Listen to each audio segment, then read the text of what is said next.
بقولك ايه يا جنى، انا رايحة الشغل، عايزة حاجة؟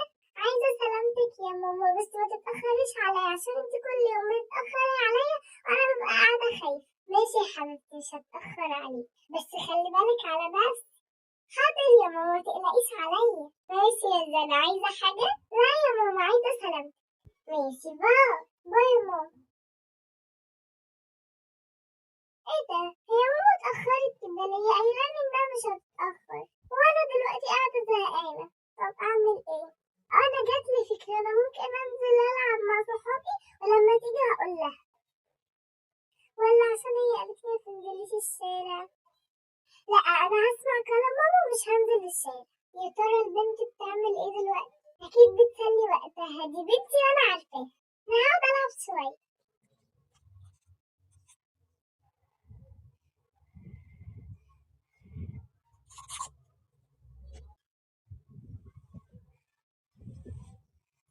انا زهقت. اعمل ايه تاني؟ ماما قالت لي سلي وقتك وانت قاعدة. انا جعانة. انا هشوف ماما محضرة لي فطار ايه وافطر وبعدين اشوف هلعب ايه. ايه ده؟ ماما مش محضرة لي فطار. طب اعمل ايه دلوقتي؟ طب خلاص، انا هحضر الفطار لنفسي. والله ماما قالت لي ما تلعبيش في البوتاجاز. طب خلاص، انا مش هلعب في البوتاجاز، بس هعمل كورن فليكس.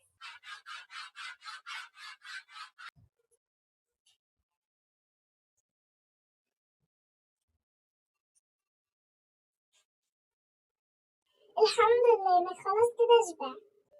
طب ماما كل يوم بتبقى سايبالي 5 جنيه علشان اشتري حاجة حلوة، اكيد يعني سايباها لي النهاردة. انا رايحة اخدها عشان اشتري حاجة حلوة اهي، حطالي زي كل مرة. انا هنزل بقى اشتري حاجة حلوة. انا هنقي بقى الحاجات اللي انا عايزاها. هاخد الشيبسي ده، النعناع ده، اللبان ده. انا خدت الحاجات دي. اتفضلي. ماشي يا حبيبتي، انا هقعد العب بقى العروسة بتاعتي. ازيك، عاملة ايه؟ الحمد لله. انتي عاملة ايه؟ الحمد لله. اكيد دي ماما، انا هروح. ماما، سليتي وقتك زي ما انا قلتلك ولا قعدتي زهقانة؟